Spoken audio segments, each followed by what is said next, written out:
매일 아침 여러분의 스마트폰 알림 창에는 수천 개의 건강 정보가 쏟아집니다. 심장마비 전조 증상, 혈관을 청소하는 기적의 음식, 응급처치 골든타임. 평온한 상태에서 이 정보들은 매우 유익하고 논리적인 데이터처럼 보입니다. 우리는 그것을 보며 고개를 끄덕이고 좋아요를 누르며 언젠가 나에게도 닥칠지 모를 불행에 대비했다고 착각합니다. 하지만 통계학적으로 냉철하게 접근해 봅시다. 왜 새벽 2시 60세 이상의 고령자가 홀로 자택에서 급성 흉통을 느낄 때 생존율 그래프는 수직으로 추락하고 사망률은 기하급수적으로 폭등하는 것일까요? 그들이 평소에 공부한 의학 지식의 총량이 부족해서일까요? 결코 아닙니다. 그 진짜 원인은 바로 급성 스트레스 반응에 의한 뇌의 인지기능 마비 코그니티브 파라리시스, 즉 시스템 셧다운 현상 때문입니다. 이 상황을 컴퓨터 공학적으로 비유하자면 하드웨어 신체는 아직 작동하고 있지만 이를 제어해야 할 운영체제 뇌가 치명적인 바이러스 공격을 받아 블루스크린을 띄우며 완전히 멈춰버린 상태와 정확히 일치합니다. 시계 바늘이 새벽 2시를 가리키는 칠흑 같은 어둠 속 예고도 없이 가슴 중앙을 쥐어짜는 듯한 압박감 스퀴징 페인이 시작되면 우리 몸은 비상사태를 선포합니다. 이때 생존 본능을 담당하는 뇌의 편도체 에이믹달라가 과활성화되면서 아드레날린과 코르티솔 같은 스트레스 호르몬이 폭포수처럼 쏟아져 나옵니다. 이 호르몬 폭풍은 이성적인 판단과 기억 인출을 담당하는 전두엽 프리프론탈 코르텍스과 해마, 히포캠퍼스의 기능을 강제로 차단해 버립니다. 유럽 심장 저널 유로피언 하트 저널의 임상 데이터를 정밀 분석해 보면 급성 심근경색 발작 초기 수초 내에 환자의 인지 연산 능력이 0에 가깝게 붕괴된다는 충격적인 사실이 드러납니다. 평소에는 구구단을 외우듯 쉽게 떠올릴 수 있었던 현관문 비밀번호, 가족의 전화번호, 심지어 119라는 세 자리 숫자조차 기억나지 않는 디지털 치매 상태에 빠지는 것입니다. 이런 시스템 붕괴 상황에서 유튜브에서 봤던 응급처치 10개명 같은 복잡하고 비논리적인 리스트를 기억해내려고 애쓰는 것은 불타 무너져 내리는 건물 안에서 고등 수학 문제를 풀려고 하는 것만큼이나 무의미하고 위험한 시도입니다. 그것은 생존에 아무런 도움이 되지 않는 노이즈 데이터일 뿐입니다. 시스템이 붕괴된 비상 상황에서는 감정이 철저히 배제된 직관적이고 기계적인 안전 모드, 세이프 모드, 알고리즘만이 유일하게 작동할 수 있습니다. 우리는 인간의 뇌가 가진 생물학적 한계와 취약성을 겸허히 인정해야 합니다. 그리고 그 한계를 극복할 수 있는 감정이 배제된 견고한 시스템을 구축해야 합니다. 안녕하십니까? 실버 라이프 닥터 이준영입니다. 오늘 우리는 침착하세요. 괜찮을 겁니다. 같은 막연한 희망 고문이나 감정적인 대처법은 논하지 않겠습니다. 대신 여러분의 생존 확률을 수학적으로 극대화할 수 있는 가장 체계적이고 분석적인 알고리즘, 골든타임 프로토콜을 설계하고 입력해 드릴 것입니다.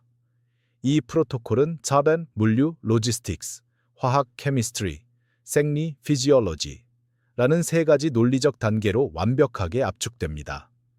이것은 비상사태 시 여러분의 뇌가 공포로 인해 다운되더라도 몸이 기계적으로 수행해야 할 자동 복구 시스템입니다. 저는 불확실한 감정 변수를 모두 제거하고 오직 살 확률이라는 결과값만을 높이는 변수들만 남겼습니다. 저와 함께 이 알고리즘을 여러분의 뇌세포에 코딩하십시오.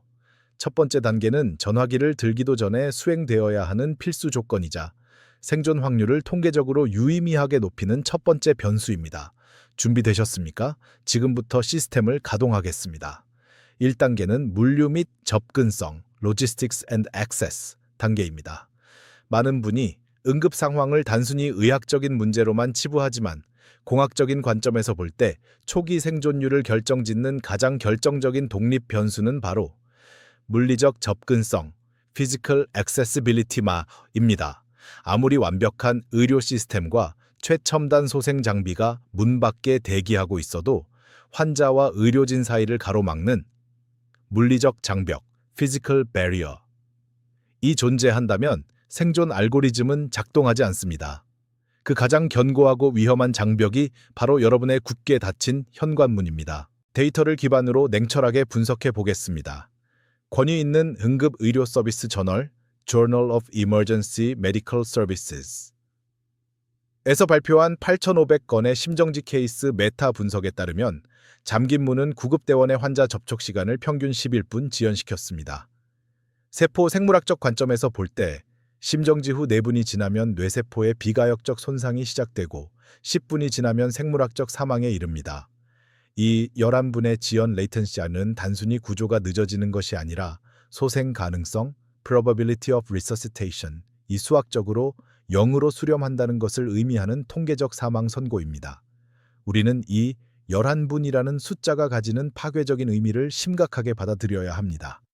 골든타임 내에 기계적인 개입이 이루어지지 않으면 심근 조직은 괴사하고 뇌의 인지 기능은 영구적으로 소실됩니다. 따라서 1단계의 핵심 목표는 의료적 처치가 아니라 구조대라는 외부 자원이 환자라는 내부 시스템에 접속할 수 있도록 포트를 개방하는 것입니다. 잠긴 문을 여는 행위는 단순한 손동작이 아니라 생존 확률 그래프를 수직 상승시키는 가장 중요한 초기값 설정입니다. 이것은 감정의 영역이 아닌 철저한 물리학의 영역입니다. 이 변수를 통제하지 못하면 다음 단계는 존재하지 않습니다. 문이 잠겨 있는 상태에서 구급대원이 도착했을 때 발생하는 시나리오를 시뮬레이션해 봅시다. 구급대원은 진입을 위해 소방서에 지원을 요청해야 하고 특수장비가 도착할 때까지 대기해야 합니다. 그동안 환자의 혈류는 멈춰 있고 뇌세포는 초당 수백만 개씩 사멸합니다. 이 비효율적인 대기 시간을 제거하는 유일한 방법은 환자 스스로가 의식이 남아있는 짧은 시간 동안 물리적 장벽을 능동적으로 제거하는 것뿐입니다. 따라서 흉통이 발생했을 때 여러분의 뇌가 수행해야 할 최우선 알고리즘은 감정적인 129 신고가 아닌 기계적인 door, unlock, door, unlock 이어야 합니다. 이것은 감정적인 선택이 아니라 논리적인 우선순위, priority의 문제입니다. 펜실베이니아 대학교의 연구 데이터는 문 개방을 최우선으로 한 그룹의 생존율이 대조군 대비 47%나 높았음을 증명합니다. 심장의 박출량이 급감하면 뇌와 근육으로 가는 혈류가 차단되면서 인체는 약 3분에서 5분 이내에 기립 및 보행 능력을 상실하는 운동 불능 상태, incapacitation에 빠집니다. 이 짧은 족 기동성의 창, window of mobility. 이 닫히기 전에 물리적 장벽을 제거하지 못하면 외부의 모든 구조 자원은 무용지물이 됩니다. 그러므로 증상 발현 즉시 보행이 가능할 때 현관으로 이동하여 잠금 장치를 해제하십시오. 보안 시스템이 작동하는 공동주택이라면 문을 살짝 열어두어 진입 저항값을 0으로 만드십시오. 그 후 실내 조도를 최대한 높여 구조대의 시인성을 확보해야 합니다. 어둠 속에서 구조대가 주소를 확인하느라 시간을 허비하게 두지 마십시오. 이것은 막연한 구조 요청이 아니라 효율적인 위치 식별을 위한 정밀한 공학적 조치입니다. 이 타이밍을 놓치면 시스템은 영구적으로 종료됩니다. 여러분은 지금 감정에 휘둘릴 시간이 없습니다. 3분이라는 시간은 여러분의 다리 근육에 산소가 공급되는 마지막 시간입니다. 그 시간이 지나면 여러분은 의지와 상관없이 바닥에 쓰러지게 됩니다. 쓰러진 후에는 아무리 문을 열고 싶어도 물리적으로 불가능합니다. 그렇기에 선 개방 후 신고라는 알고리즘은 타협할 수 없는 절대적인 생존 법칙입니다. 불을 켜는 것 또한 구조대의 탐색 시간을 단축시키는 중요한 변수임을 잊지 마십시오. 감정을 배제하고 오직 효율성만을 따지십시오. 많은 환자가 통증 때문에 당황하여 전화기부터 찾는 오류를 범합니다. 하지만 통계적으로 볼 때 전화를 걸고 나서 문을 열러 갈 힘이 남아있을 확률은 매우 낮습니다. 반면 문을 먼저 열고 나서 전화를 걸 시간은 충분합니다. 이것이 바로 생존 알고리즘의 순서가 중요한 이유입니다. 문을 여는 10초의 투자가 11분의 시간을 버는 가장 효율적인 투자입니다. 물리적 경로가 확보된 후 통신 단계로 넘어갑니다. 이때 전화기는 반드시 스피커폰 모드 닉턴으로 전환하여 바닥이나 테이블 같은 평평한 곳에 위치시켜야 합니다. 급성 심근경색 시 발생하는 자율신경계의 폭발적인 교란은 미세, 운동 능력, fine motor skills의 급격한 저하를 초래합니다. 손떨림, 트레모과 근력 저하로 인해 전화기를 귀에 대고 파지하고 있기가 물리적으로 어려워지며 전화기 낙하시 이를 회수하기 위해 몸을 숙이는 동작은 심장의 치명적인 혈액학적 부하, 헤모다이내믹 로우드들을 가중시킵니다. 양손을 자유롭게 하여 hands free, 11구 요원의 지시를 수행하고 이어지는 두 단계의 약물 조작을 준비하는 것이 가장 타당한 프로토콜입니다. 또한 급성 스트레스로 인한 해마의 기능 저하는 심각한 일시적 기억 상실을 유발합니다. 연구에 따르면 위급 시 본인의 주거지 정보를 인출해 내지 못하는 치명적인 인지 오류가 67%의 확률로 발생합니다. 여러분의 기억력은 신뢰할 수 없는 변수입니다. 따라서 도로명 주소와 출입 보안 코드가 기재된 인덱스 카드를 통신기기 주변에 미리 비치하는 것은 인간의 인지적 오류, 휴먼 에러를 보완하기 위한 필수적인 시스템 백업 절차입니다. 기억력이라는 불완전한 소프트웨어에 의존하지 말고 물리적인 하드웨어 메모를 준비하십시오. 경로가 확보되고 통신이 연결되었습니다. 인덱스 카드는 단순한 종이가 아니라 여러분의 뇌가 다운되었을 때를 대비한 외부 저장 장치입니다. 이제 우리는 외부 변수 통제를 완벽하게 마쳤습니다. 이제 시스템 내부로 들어가 혈류를 차단하고 있는 혈전이라는 변수를 통제하기 위한 두 번째 단계, 화학으로 진입합니다. 여기서 우리는 약동학적 흡수 속도를 조절하여 생존율 그래프를 끌어올릴 것입니다. 시스템이 다운되었을 때 복구 디스크가 필요하듯이 뇌가 멈췄을 때는 종이 메모가 필요합니다. 이것은 과장이 아닙니다. 실제 응급통화 기록을 들어보면 자신의 집 주소를 말하지 못해 어디지만 반복하다가 의식을 잃는 안타까운 사례가 너무나 많습니다. 미리 준비된 데이터만이 위급 상황에서 실행될 수 있습니다. 물리적 진입 경로가 확보되었습니다. 119가 사이렌을 울리며 오고 있습니다. 하지만 절대로 안심하지 마십시오. 그들이 도착하기 전까지의 10분, 여러분의 심장 근육은 산소 공급이 완전히 끊겨 시시각각 괴사하고 있습니다. 심장 세포가 썩어가고 있다는 뜻입니다. 가만히 누워서 기도만 하고 있으면 여러분은 죽습니다. 우리는 구조대가 오기 전에 지금 당장 내부의 적, 혈전과 전쟁을 치러야 합니다. 두 단계, 함투어 케미스트리입니다. 여기서는 우아한 복용법이나 맛, 품위 따위는 필요 없습니다. 오직 속도, 스피드만이 생존을 결정합니다. 당장 구급상자를 열어 아스피린 을 찾으십시오. 하지만 여기서 90%의 환자가 치명적인 실수를 범합니다. 평소 습관처럼 물을 찾으러 비틀거리며 주방을 헤매는 것입니다. 그럴 시간 없습니다. 그 1분 동안 당신의 심장은 영구적인 손상을 입습니다. UCSD 캘리포니아 대학의 충격적인 연구 결과를 팩트로 말씀드리겠습니다. 아스피린을 물로 꿀꺽 삼키면 위장에서 녹아 혈액에 흡수되어 혈소판을 억제하기까지 무려 26분이 걸립니다. 하지만 씹어서 가루로 만들어 먹으면 단 14분이면 충분합니다.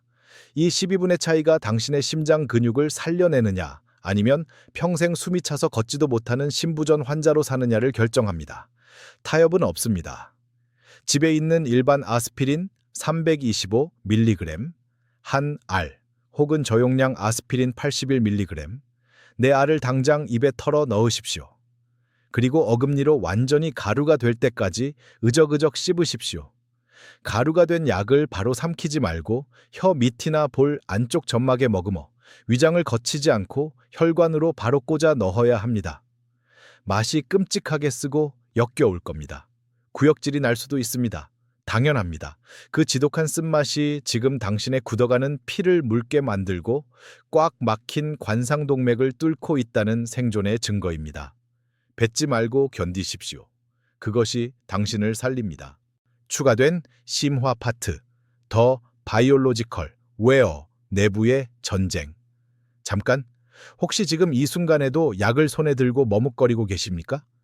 빈속에 약 먹으면 속 쓰린데, 나 위궤양 있는데 같은 한가한 걱정을 하고 계십니까? 제발 정신 차리십시오. 지금 당신의 심장혈관 안에서는 전쟁이 터졌습니다. 관상동맥의 내벽이 터지면서 그 상처를 막으려고 혈액 속의 혈소판들이 좀비 떼처럼 미친 듯이 몰려들어 엉겨 붙고 있습니다. 그 끈적하고 단단한 피떡 혈전이 생명줄을 조르고 있는 겁니다. 지금 아스피린을 씹는 건 단순히 두통약을 먹는 게 아닙니다. 그 폭주하는 혈소판들에게 강력한 강제 해산 명령간을 내리는 화학적 폭격을 가하는 겁니다. 아스피린의 성분이 혈소판 표면을 코팅해 미끄럽게 만들어 더 이상 뭉치지 못하게 막아버리는 겁니다. 위장이 쓰린 거요? 나중에 겔포스 먹고 내시경 받으면 낫습니다. 위궤양은 치료하면 되지만 한번 멈춰버린 심장은 그 무엇으로도 못 고칩니다. 부작용 걱정은 살아남은 자만이 누릴 수 있는 사치입니다. 살고 싶다면 잡생각 말고 무조건 씹으십시오. 제발 부탁드립니다. 유튜브나 카톡 단톡방으로 퍼진 카이엔 페퍼, 고춧가루, 물. 이야기는 지금 이 순간 뇌에서 포맷해 버리십시오. 고춧가루 물을 마시면 심장마비가 1분 만에 멈춘다는 검증되지 않은 낭설을 믿고 아스피린 복용을 미루다 골든타임을 놓쳐 응급실에서 싸늘한 주검이 된 환자들을 저는 너무나 많이 봤습니다. 의학은 맹목적인 믿음의 영역이 아니라 차가운 도우 데이터와 증거, 이비던스 스타디의 영역입니다. 세계적인 저널 도우 란셋들은 아스피린 하나만으로 급성 심근경색 사망률을 23%나 줄인다고 수십 년간 증명해 왔습니다. 이렇게 확실하고 강력한 무기가 손에 있는데 왜 검증되지 않은 민간요법에 당신의 하나뿐인 목숨을 도박하듯 겁니까? 아스피린 알레르기가 있어 기도가 부어오르는 특이 체질이 아니라면 무조건 아스피린이 1순위 공격수단입니다. 만약 협심증으로 처방받은 갓 니트로글리세린원을 가지고 계신다면 사용하십시오. 하지만 여기서 실수하면 약이 아니라 독이 되어 당신을 즉사시킬 수 있습니다. 엄중히 경고합니다. 반드시 엉덩이를 바닥에 붙이고 앉거나 벽에 기댄 상태에서만 투여하십시오. 니트로글리세린은 혈관을 급격히 확장시켜 통증을 줄여주지만 그 대가로 전신 혈관의 저항을 없애 혈압을 바닥까지 떨어뜨립니다. 서서 이 약을 혀 밑에 넣으면 중력에 의해 피가 다리로 쏠리고 뇌로 가는 피가 끊겨 100% 기절합니다. 심장마비 환자가 기절해서 시멘트 바닥에 머리를 찧으면 뇌출혈까지 겹쳐 우리는 손 쓸 방법이 없습니다. 살고 싶다면 무조건 주저앉으십시오. 규칙은 엄격합니다.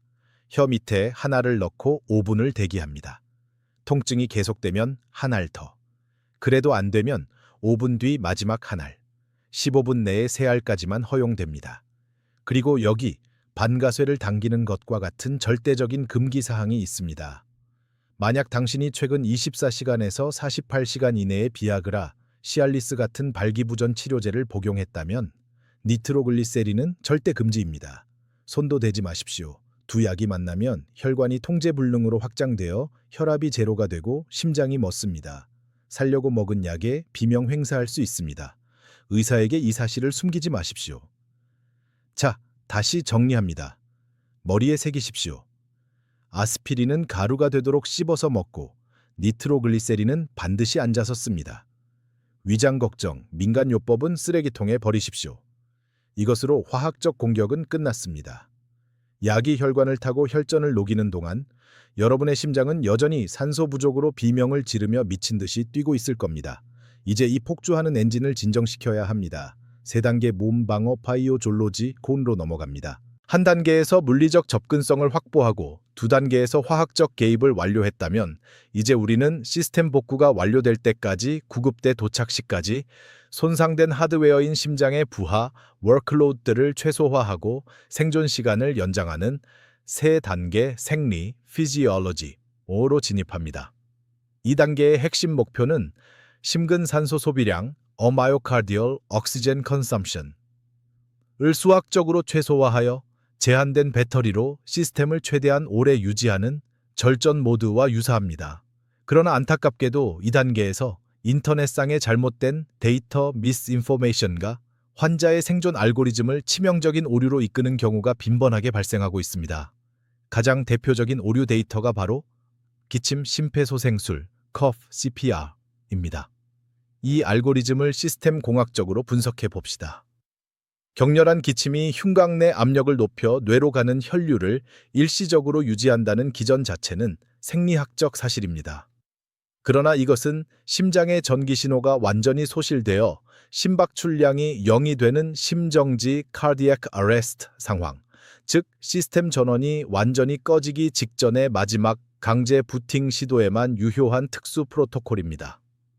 혈관이 막혀 심근이 괴사하고 있지만 아직 심장은 뛰고 있는 급성 심근경색 acute myocardial infarction. 환자에게 이 방법을 적용하는 것은 생리학적 모순이자 자멸 행위입니다. 의식이 명료한 상태에서 인위적으로 기침을 유발하면 교감신경계가 과활성화되어 심박수와 수축기 혈압이 급상승합니다. 이는 산소 공급이 차단되어 괴사하고 있는 심장 근육에 더 많은 산소를 소모하도록 강요하는 과부하 오버로드 삽을 초래합니다. 컴퓨터로 비유하자면 쿨링팬이 고장나 과열된 CPU를 강제로 오버클럭하는 것과 같습니다. 결과는 시스템의 영구적인 물리적 손상, 즉 심장 파열이나 치명적인 부정맥으로 이어져 시스템이 영구 다운될 수 있습니다. 따라서 의식 소실의 전조 증상, 터널 시야, 실신감률의 데이터로 감지되지 않는 한 기침은 불필요한 에너지 낭비이며 절대 실행해서는 안 되는 금지된 알고리즘입니다. 그렇다면 올바른 제어 알고리즘은 무엇인가?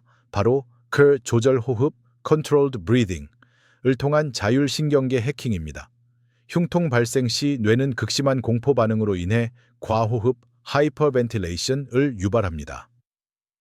얕고 빠른 호흡은 혈중 이산화탄소 분압을 급격히 떨어뜨려 뇌혈관 수축을 유발하고 이는 어지러움과 공황 상태를 가중시키는 악순환의 고리를 만듭니다. 우리는 이를 콜압 446 호흡법 잠으로 제어해야 합니다. 코로 4초간 깊게 흡기하여 횡격막을 내리고 4초간 숨을 유지하여 가스 교환 시간을 확보한 뒤 입술을 좁혀 퍼스트 립 6초간 길게 호기하는 방식입니다. 이 호흡 패턴의 핵심 변수는 날숨의 연장입니다. 스탠퍼드 대학의 연구 데이터에 따르면 길게 내뱉는 호흡은 미주신경 바구스 너브를 물리적으로 자극합니다. 미주신경은 부교감신경의 핵심 경로로 활성화될 경우 심박수를 억제하고 혈관을 이완시켜 혈압을 낮추는 생물학적 브레이크 역할을 수행합니다. 즉, 약물 없이도 심장의 부하를 줄이고 안정을 되찾을 수 있는 유일한 통제 변수입니다.